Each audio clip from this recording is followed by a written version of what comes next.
El bolígrafo se siente más pesado de lo que debería en mi mano. Estoy sentada en la oficina de Margarita Hernández en el centro de Guadalajara, Jalisco. El leve aroma a café y libros viejos está en el aire. Los documentos están extendidos sobre el escritorio de caoba, página tras página de lenguaje legal que cambiará todo para siempre. Firmo con mi nombre, Sofía Elena Ramírez, en la primera hoja, luego en la segunda, y luego en la tercera. Cada trazo se siente definitivo, permanente. Mi teléfono vibra sobre el escritorio. La pantalla se ilumina con el nombre de mi hermana. Tomo una respiración lenta, presiono el altavoz y dejo que la llamada se conecte. Oye, ¿ya enviaste los papeles de la casa? La voz de Valeria se escucha, tensa por la impaciencia. Miro los documentos firmados, luego los ojos tranquilos de Margarita al otro lado del escritorio. Mi voz es firme, casi suave. De ahora en adelante, ya no tienes ningún derecho a interferir con esa casa. Silencio. Silencio total, atónito al otro lado. Puedo oír cómo la respiración de Valeria se detiene, luego el murmullo bajo de su esposo Mateo en el fondo, algo agudo e incrédulo. No espero su reacción.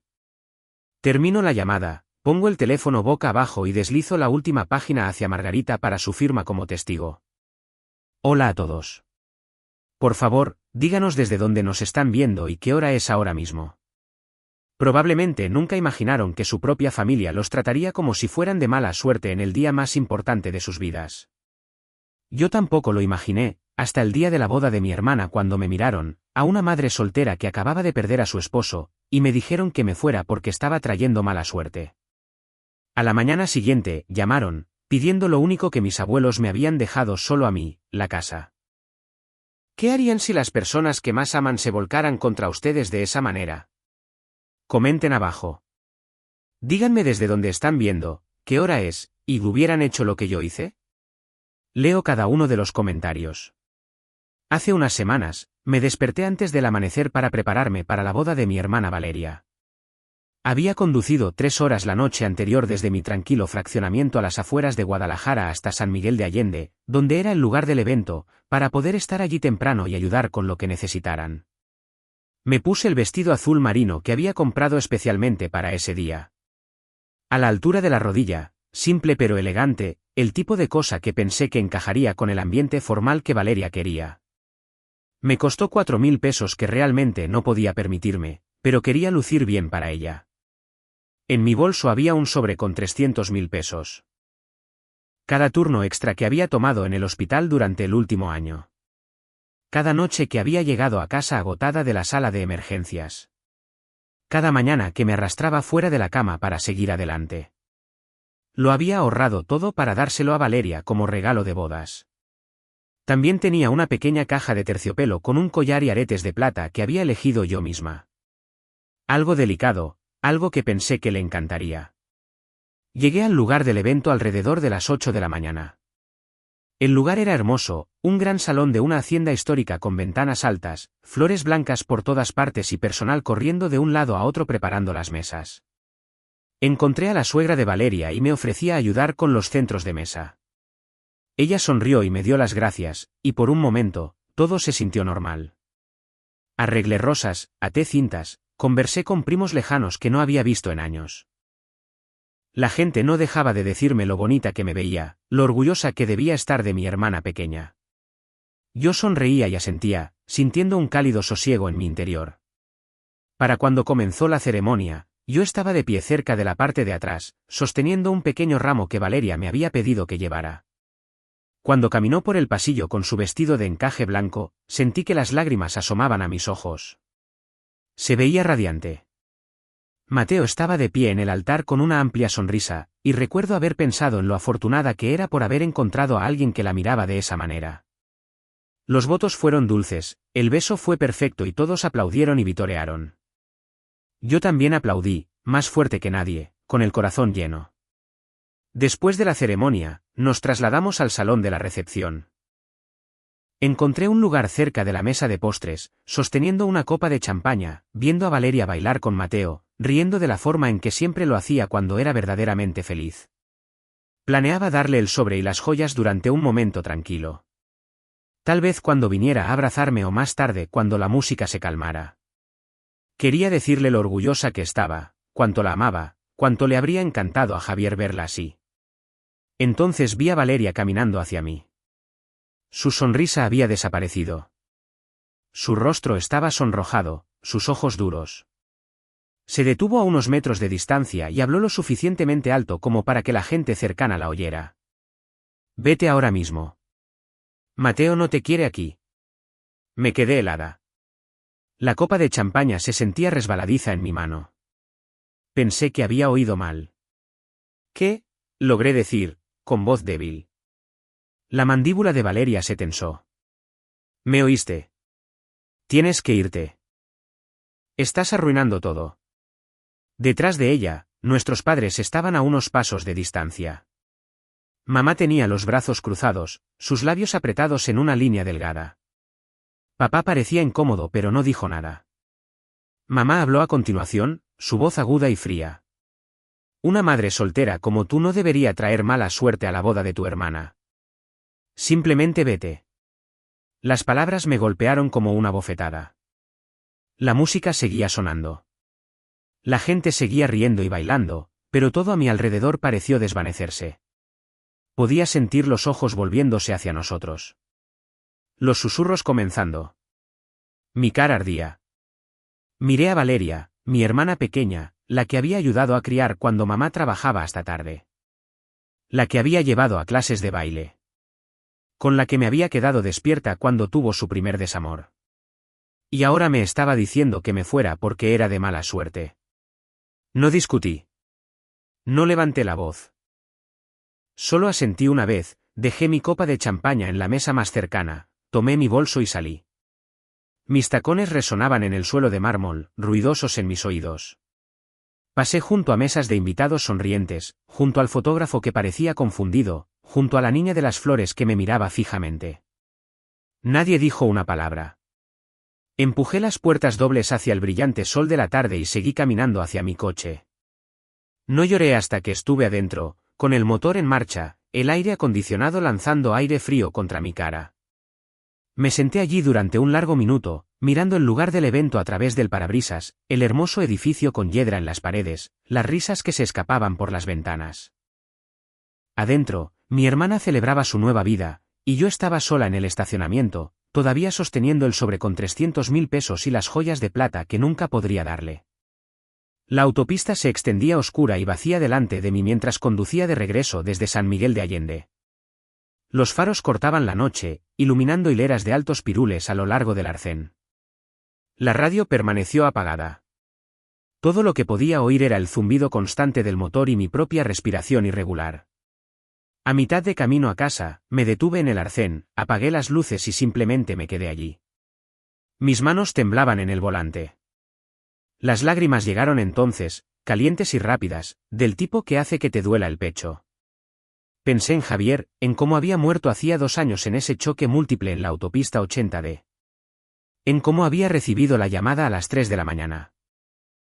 En cómo había tenido que despertar a nuestra hija de 5 años y decirle que papá no volvería a casa. Apreté la frente contra el frío cristal de la ventana y dejé que los sollozos salieran hasta que no quedó nada. Finalmente, comencé a conducir de nuevo. Los kilómetros pasaron en silencio. Cuando finalmente entré en el camino de entrada en el tranquilo fraccionamiento a las afueras de Guadalajara, la luz del porche todavía estaba encendida, la que siempre dejo prendida cuando estoy fuera. La casa se veía exactamente igual que cuando me había ido esa mañana, 4 recámaras, fachada blanca, el gran tabachín en el jardín delantero que Javier y yo habíamos plantado el año en que nos mudamos. Me senté en el coche durante mucho tiempo, mirándola, sintiéndome como una extraña en mi propia vida. Subí los escalones y me senté en el columpio del porche. Mis dedos encontraron la vieja taza de barro de la que mi abuelo solía beber su té, la que dejó cuando falleció. La sostuve, todavía con un leve olor a manzanilla, y los recuerdos me inundaron. Una tarde, hace unos 3 años, el abuelo se había sentado justo aquí a mi lado en este mismo columpio. Ya estaba frágil, pero su voz era firme. Me había entregado la taza y había dicho: Sofía, tu abuela y yo compramos esta casa en 1980 cuando yo todavía trabajaba como ingeniero civil. La pagamos de contado, cada turno extra, cada trabajo de fin de semana. Nunca quisimos que fuera para nadie más. Eres nuestra nieta mayor, y sabemos lo difíciles que son las cosas para ti. Vemos cómo tus padres siempre ponen a Valeria primero. Así que, me aseguré de que el testamento sea claro. La casa es tuya y solo tuya. Nadie puede tocarla. Es tu red de seguridad, tu lugar para mantenerte firme cuando el mundo parezca que se desmorona bajo tus pies. Luego me había apretado la mano, la piel delgada pero el agarre firme. Eres más fuerte de lo que crees, había añadido, y esta casa siempre estará aquí para ti. Me senté allí en el porche hasta que el cielo pasó de negro a azul profundo, con la taza todavía en mis manos. El aire de la noche era fresco, trayendo el aroma de los pinos y la hierba recién cortada. En algún lugar de la calle, un perro ladró una vez. Miré la casa, el hogar que Javier y yo habíamos llenado de risas. El lugar donde nuestra hija dio sus primeros pasos. El lugar donde había llorado hasta quedarme dormida después del funeral. Siempre se había sentido como una promesa de que, pasara lo que pasara, tendría un lugar seguro. Y ahora, después de lo que Valeria y mis padres habían hecho, esa promesa se sentía más frágil que nunca. Pero todavía era mía. Y no iba a permitir que nadie me la quitara. La luz del sol entraba a raudales por la ventana de la cocina a la mañana siguiente. Estaba de pie en la encimera, echando café en el filtro, tratando de concentrarme en la simple rutina. La casa estaba en silencio, excepto por el suave gorgoteo de la máquina. Mi hija todavía dormía arriba, y por un momento, todo se sintió casi normal. Entonces mi teléfono sonó sobre la mesa. El nombre de Valeria apareció en la pantalla. Lo miré fijamente por un segundo antes de contestar. Oye, dije, con voz plana. Hola, hermana, respondió ella, su tono excesivamente alegre, como el de alguien que fuerza una sonrisa. Espero que estés bien después de lo de ayer. Solo quería ver cómo estabas. Y, bueno, has tenido la oportunidad de buscar esos papeles de la casa. Se me revolvió el estómago. Dejé la taza de café más fuerte de lo que pretendía. ¿Llamas por la casa?, pregunté. Después de todo lo de la boda. Ella dudó, luego continuó con esa misma voz ligera, casi alegre. Bueno, sí. Mateo y yo estuvimos hablando anoche. Realmente necesitamos venderla. Encontramos este lugar perfecto en el centro. 3 recámaras, excelente ubicación. Podríamos pagar nuestras tarjetas de crédito y tener suficiente para empezar la pequeña boutique de la que siempre hemos hablado. Ya sabes lo ajustados que hemos estado de dinero. Me hundí en una silla, mis dedos agarrando el borde de la mesa. Me estás pidiendo que te entregue la casa para que puedas comprar una nueva y abrir una tienda. No es así, dijo rápidamente. Es solo práctico. Tienes 33 años, criando a una niña sola. Esa casa grande es demasiado para ti. Estarías mejor en algo más pequeño, tal vez más cerca de nosotros. Incluso podríamos ayudarte a encontrar un lugar. Cerré los ojos. La cocina olía a café, pero de repente se sentía amargo en mi lengua. Valeria, dije lentamente, el abuelo y la abuela me dejaron esa casa solo a mí en el testamento. Lo dejaron claro. ¿Lo sabes? Ella suspiró, la alegría falsa desvaneciéndose un poco. Mira, ellos ya no están. Y sinceramente, no es justo que una persona se quede con todo. Somos familia. Deberíamos compartir. Los padres de Mateo incluso dijeron lo mismo. Simplemente está ahí, desperdiciando espacio. Sentí la ira crecer, aguda y caliente. Entonces, ayer me dijiste que era de mala suerte y me echaste de tu boda, y hoy quieres que te dé la casa porque está desperdiciando espacio. Hubo una pausa. Cuando volvió a hablar, su voz tenía un filo. Estás haciendo esto más difícil de lo necesario. Estoy tratando de ser amable. Solo envía los papeles, ¿de acuerdo? Puedo enviarte la dirección por mensaje de texto para entrega al día siguiente. Miré la cafetera, viendo el líquido oscuro gotear lentamente. Valeria, dije, ¿siquiera te escuchas? Me humillaste delante de todos. Dejaste que mamá y papá se quedaran ahí y me llamaran mala suerte. Y ahora me llamas como si nada hubiera pasado, pidiendo lo único que es verdaderamente mío. Su tono se agudizó. Estás siendo egoísta. Mateo y yo estamos comenzando nuestra vida juntos. Necesitamos esto. Tú no. Me levanté, caminé hacia la ventana y miré hacia el jardín que Javier y yo habíamos plantado, el columpio que habíamos comprado para nuestra hija.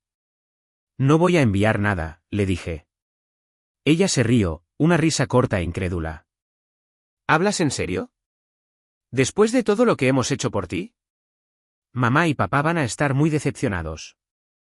Terminé la llamada antes de que pudiera decir otra palabra. La cocina volvió a quedar en silencio. Serví el café, pero mis manos temblaban tanto que un poco se derramó por el borde. Me senté de nuevo, mirando la taza, sintiendo el peso de la mañana asentarse sobre mí como una manta de la que no podía deshacerme. La llamada duró horas. Me senté en la mesa de la cocina, con el café enfriándose frente a mí, escuchando la voz de Valeria llenar la habitación a través del altavoz. No dejaba de hablar de la casa nueva, de la boutique, de lo emocionado que estaba Mateo, de lo perfecto que sería todo una vez que tuvieran el dinero. Cada palabra se sentía como un nuevo corte. Tomé una respiración profunda y finalmente hablé. Valeria, ¿recuerdas cuando eras pequeña? Mamá y papá siempre te llamaban su dulce niña que necesitaba protección. Cuando cumpliste 18, vendieron la vieja camioneta del abuelo para comprarte esa brillante camioneta nueva para la universidad. Cuando te graduaste, te dieron 1 millón de pesos para empezar tu tienda. Yo estuve ahí, viendo cómo sucedía todo. Yo trabajaba en turnos de noche en la sala de emergencias, pagando mis propios préstamos estudiantiles, comprando un coche de segunda mano con dinero que había ahorrado durante meses, criando a mi hija sola. Tus abuelos lo vieron todo. Valeria emitió un pequeño sonido impaciente. Eso fue hace mucho tiempo. Vieron cómo mamá y papá nos trataban de manera diferente, continué, con la voz firme. El abuelo se lo dijo directamente a la cara un día: Sofía ya ha pasado por demasiado. Esta casa es lo último que podemos darle para compensarlo. Nadie la toca. Por eso el testamento es muy claro. La casa me pertenece solo a mí. Mamá y papá incluso firmaron el acuse de recibo allí mismo en la oficina del abogado. Estuvieron de acuerdo. Hubo una larga pausa. Luego Valeria interrumpió, su tono agudo. Deja de sacar historias viejas. Estoy tratando de construir mi propia vida ahora. Mateo y yo necesitamos esto. Estás siendo egoísta. Oí la voz de mamá en el fondo, amortiguada al principio, luego más clara cuando tomó el teléfono. Sofía, cariño, escucha a tu hermana. Eres la mayor. Deberías pensar en su futuro. Comparte la casa. ¿Es lo correcto? Se me oprimió el pecho. ¿Lo correcto? Ayer, te paraste detrás de Valeria en su boda y me dijiste que una madre soltera como yo traía mala suerte. Viste cómo me echaba delante de todos. Y ahora me pides que renuncie a lo único que mis abuelos me dejaron. El silencio se extendió por la línea. Podía oír la respiración de papá, el leve tintineo de una taza de café, a Mateo murmurando algo en el fondo. Mamá finalmente habló de nuevo, más suave esta vez, casi suplicante. No quisimos herirte ayer. Fue un día estresante. Valeria estaba sensible. Pero esto es diferente. Esto es familia. Familia, repetí en voz baja. La familia no humilla a alguien un día y luego exige su herencia al siguiente. Valeria arrebató el teléfono de nuevo. Estás tergiversando todo. No estamos pidiendo todo, solo la casa. Todavía tendrás tu trabajo, tu hija, tu vida. Nosotros estamos empezando desde cero aquí. Me levanté y caminé hacia la ventana, mirando hacia el jardín donde el columpio de mi hija estaba vacío bajo la luz de la mañana. Valeria, dije, el abuelo y la abuela no me dejaron esa casa porque pensaran que era débil. La dejaron porque sabían que la necesitaría algún día. Sabían que mamá y papá siempre te pondrían a ti primero. Y tenían razón. Mira lo que pasó ayer. La voz de mamá se oyó de nuevo, más aguda ahora. Estás guardando rencor por algo que pasó hace años. Déjalo ir.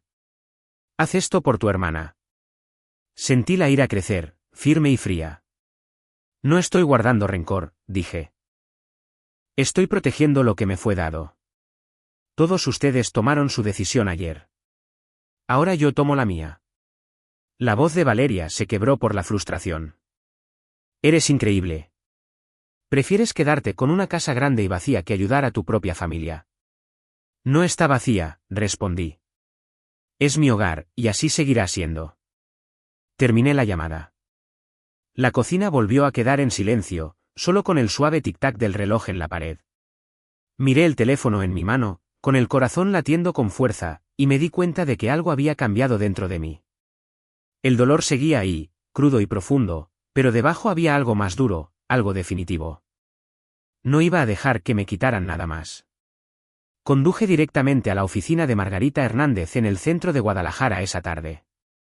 El tráfico era ligero y la ciudad parecía pacífica bajo el sol de invierno, pero mi mente iba a toda velocidad. Estacioné en la calle, subí los escalones del pequeño edificio de ladrillo y abrí la puerta. Margarita me recibió con una sonrisa tranquila y me llevó a la sala de conferencias. Me senté y le conté todo. Empecé con la boda, como Valeria me había gritado que me fuera, como mis padres se habían quedado allí y me habían llamado mala suerte por ser madre soltera. Le conté sobre el viaje de vuelta a casa, la noche en vela y la llamada telefónica de la mañana siguiente, cuando Valeria pidió los papeles de la casa como si nada hubiera pasado. Le expliqué cómo ella y Mateo querían venderla para comprar un lugar nuevo en el centro, pagar deudas e iniciar una boutique. Le conté a Margarita sobre el testamento de mis abuelos, cómo me habían dejado la casa solo a mí y cómo mis padres lo habían aprobado hace años. Margarita escuchó sin interrumpir, tomando notas en un bloc de notas legal amarillo. Cuando terminé, dejó su bolígrafo y me miró fijamente. Sofía, tienes varias opciones, dijo. La casa está a tu nombre y el testamento es inamovible. Nadie puede obligarte a venderla o transferirla. Pero si quieres protegerla permanentemente, podemos establecer un fideicomiso benéfico. Transfieres la propiedad a una organización sin fines de lucro que apoya a madres solteras. Hay varias excelentes aquí en Jalisco. La organización sería la propietaria de la casa, pero podemos incluir un acuerdo de ocupación vitalicia. Eso significa que tú y tu hija pueden vivir allí sin pagar alquiler todo el tiempo que quieran. Mantienes el uso completo de la casa, pero nunca podrás venderla, hipotecarla o heredarla. Una vez que la transferencia se registre, es irrevocable. Ningún tribunal puede deshacerla. Sentí que el peso en mi pecho se aliviaba por primera vez en días. Eso es exactamente lo que quiero, dije. Quiero asegurarme de que nadie pueda quitármela nunca más a mí o a mi hija, y me gusta la idea de que ayude a otras madres solteras que necesitan un lugar seguro. Margarita sonrió suavemente. Usaremos la organización sin fines de lucro de Jalisco que gestiona viviendas de transición para madres solteras. Tienen un programa específico para mujeres en tu situación. La transferencia será una donación caritativa, por lo que también obtendrás una deducción de impuestos, pero lo más importante es que la casa estará protegida para siempre. Sacó una carpeta gruesa y me guió a través de los documentos. Había páginas de descripciones legales, la escritura, el acuerdo de ocupación vitalicia y los formularios de donación. Leí cada línea con atención. Margarita explicó cada parte pacientemente, la naturaleza irrevocable del fideicomiso, como la organización sin fines de lucro se encargaría del mantenimiento y los impuestos, como la cláusula de ocupación garantizaba mi derecho a quedarme. Se aseguró de que entendiera que una vez que firmara, la casa ya no sería parte de mi patrimonio. Nadie podría reclamarla después de que yo me fuera. Pensé en las otras madres que había conocido en el hospital, mujeres que lo habían perdido todo, que dormían en coches o refugios con sus hijos. Las imaginé entrando en esa casa, sintiéndose seguras por primera vez en años. La idea hizo que me picaran los ojos. Tomé el bolígrafo. Mi mano no tembló esta vez. Firmé mi nombre completo, Sofía Elena Ramírez, en cada página donde Margarita me indicó. Ella fue testigo de cada firma, selló los documentos y los metió en un sobre. Está hecho, dijo en voz baja. La transferencia se registrará en el registro público mañana. A partir de este momento, la casa pertenece a la organización sin fines de lucro, pero tú y tu hija están protegidas de por vida. Me recliné en la silla y solté un largo suspiro que no me había dado cuenta de que estaba conteniendo. La habitación se sentía más ligera, como si una densa niebla se hubiera levantado. Agradecí a Margarita, le di la mano y salí al sol de la tarde. Por primera vez desde la boda, sentí algo parecido a la paz. La casa ya no era solo mía. Era una promesa cumplida, un legado convertido en algo más grande que yo, y nadie podría quitármelo nunca más. Me senté en la oficina de Margarita unos minutos más después de firmar, dejando que la realidad se asentara. El sobre con la escritura registrada estaba sellado y listo para ser archivado. Margarita me dio un gesto de asentimiento tranquilizador y dijo que ella se encargaría del resto. Salí a la luz del atardecer, subí a mi coche y conduje a casa. La casa se veía igual que siempre, pero algo dentro de mí había cambiado para siempre. Esa noche, después de acostar a mi hija, tomé mi teléfono. Mi pulgar se detuvo sobre el nombre de Valeria. Sabía lo que tenía que hacer. Marqué, puse el altavoz para que Margarita pudiera escuchar si era necesario, y esperé. Valeria respondió al segundo timbre, su voz ya teñida de impaciencia. Oye, finalmente enviaste los papeles. Tomé una respiración lenta. No, y nunca lo haré. Un instante de silencio, luego su tono se agudizó. ¿Qué quieres decir? Dijiste que lo pensarías. Lo pensé, dije con calma. Y decidí que la casa ya no es algo que puedas tocar. Transferí la propiedad a una organización sin fines de lucro que ayuda a madres solteras. Ahora les pertenece a ellos. Pero tengo un acuerdo de ocupación vitalicia, así que mi hija y yo nos quedaremos aquí todo el tiempo que necesitemos. Nunca la obtendrás. La línea quedó en completo silencio. Luego la voz de Valeria explotó. ¿Qué? No puedes hacer eso. Esa es la casa de nuestra familia. Nunca fue nuestra casa, respondí. El abuelo y la abuela se aseguraron de que fuera solo mía, y ahora está protegida para siempre. Oí a Mateo en el fondo, su voz subiendo de tono. Eres increíble. Prefieres regalársela a extraños que ayudar a tu propia hermana. Valeria comenzó a llorar, sollozos fuertes y enojados. Estás destruyendo todo. Teníamos planes. Necesitábamos ese dinero. Mantuve mi voz firme. Tenían planes que requerían tomar lo que no era suyo. Me humillaron en su boda. Dejaron que mamá y papá me llamaran mala suerte. Me llamaron egoísta por no entregarles lo único que mis abuelos me dejaron. Esta es la consecuencia de esas decisiones. La voz de mamá interrumpió, aguda y temblorosa. Sofía, ¿cómo pudiste hacerle esto a tu hermana? ¿A tu familia? Estoy protegiendo el futuro de mi hija, dije. De la misma manera que el abuelo protegió el mío. Valeria sollozaba más fuerte ahora. No tienes corazón. Te odio. Mateo agarró el teléfono. Esto es una locura. Lucharemos contra ti. Te llevaremos a los tribunales. No puedes simplemente. Puedes intentarlo, interrumpí. Pero la transferencia es irrevocable. Margarita Hernández es la abogada que lo gestionó. Ya está registrada.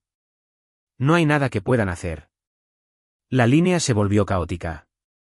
Valeria llorando, Mateo gritando, mamá suplicando. Escuché un momento más, luego hablé por última vez. Esta es la consecuencia de lo que todos me hicieron. Adiós. Terminé la llamada. Mi dedo se detuvo sobre el botón de bloquear por un segundo antes de presionarlo. Bloqueé el número de Valeria, luego el de Mateo y después el de mis padres. El teléfono quedó en silencio. Me senté en la tranquila sala de estar, la única luz proveniente de la lámpara en la mesa auxiliar. Mi corazón latía con fuerza, pero ya no era por miedo. Era por alivio. Había hecho lo que tenía que hacer. La casa estaba a salvo. El futuro de mi hija estaba a salvo. Y por primera vez desde la boda, sentí que podía respirar. Subí las escaleras, revisé a mi hija dormida y luego me fui a la cama. Mañana sería un nuevo día, y por una vez, no tenía miedo de lo que pudiera traer. Han pasado 8 meses desde que firmé esos papeles en la oficina de Margarita. La vida ha avanzado silenciosamente, pero los cambios han sido profundos. Sin la venta de la casa, los sueños de Valeria y Mateo se desmoronaron rápidamente. El condominio en el centro que querían se les escapó. La deuda de sus tarjetas de crédito, ya abultada por la boda y las ideas de negocio fallidas de Mateo, siguió creciendo. Las peleas comenzaron siendo pequeñas, discutiendo por las facturas, y luego se convirtieron en gritos que duraban hasta altas horas de la noche. A principios del verano, solicitaron el divorcio. Fue rápido, silencioso y definitivo. Mateo se mudó de nuevo a San Miguel de Allende para vivir con sus padres. Valeria se quedó en Guadalajara, trabajando en 2 empleos y apenas logrando subsistir. Mis padres, que habían dependido de la ayuda financiera de Valeria durante años, de repente sintieron la presión. No pudieron seguir pagando la hipoteca de su vieja casa, así que la vendieron y se mudaron a un pequeño apartamento de alquiler de una habitación en las afueras de la ciudad. Me enteré a través de un primo lejano que la condición cardíaca de papá ha empeorado y mamá pasa la mayor parte de los días sola. No me comunico. No envío tarjetas. No los visito. El silencio entre nosotros es completo y deliberado. Todavía vivo en la misma casa en el tranquilo fraccionamiento a las afueras de Guadalajara. La organización sin fines de lucro que ahora es propietaria de la propiedad se encarga de los impuestos y las reparaciones importantes, y yo pago una pequeña cuota mensual, lo suficiente para recordarme que la casa ya no es solo mía. El jardín está prosperando de nuevo. El columpio está lleno de risas cada tarde. Mi hija corre descalza por el césped, sus pequeños pies dejando huellas en la hierba. El lugar se siente más ligero ahora, como si respirara libremente por primera vez en años. Comencé a ser voluntaria en la organización que es dueña de la casa. Cada fin de semana, ayudo a nuevas madres solteras a mudarse, imparto talleres de presupuesto o simplemente me siento y escucho cuando necesitan hablar. He visto a mujeres llegar sin nada más que sus hijos y una maleta. Y las he visto irse más fuertes, con trabajos, apartamentos y esperanza. Es el trabajo más significativo que he hecho. Una parte de mis ingresos como enfermera ahora va directamente al programa, el dinero que una vez ahorré para emergencias ahora se usa para dar a otros un nuevo comienzo. A veces pienso en el día de la boda, en la copa de champaña que dejé, en la larga caminata para salir del salón, en el viaje a casa en la oscuridad. Ya no siento rabia. Solo hay una tristeza silenciosa por la familia que pensé que tenía. Solía creer que la sangre lo era todo. Ahora sé que no es así. La familia no son solo las personas con las que naces. Son los que aparecen cuando los necesitas, los que respetan tus límites, los que te aman sin llevar la cuenta. Miro a mi hija jugar en el jardín y siento una paz profunda y constante. Tiene un hogar seguro, una madre que luchará por ella y un futuro que nadie puede arrebatarle. Eso es más que suficiente. Si estás viendo esto y alguna vez te han dicho que eres demasiado difícil, o de mala suerte solo porque la vida te dio una mano difícil, que sepas esto, tu valor no se mide por cómo te tratan los demás. Se mide por cómo te tratas a ti misma y a las personas que realmente merecen tu amor. A veces, lo más amable que puedes hacer por ti misma, y por ellos, es dejar que las personas enfrenten las consecuencias naturales de sus elecciones. Elegí proteger lo que era mío, y al hacerlo, encontré la libertad. Gracias por escuchar mi historia. Si te conmovió, por favor compártela con alguien que pueda necesitar escucharla. Y recuerda, nunca estás sola.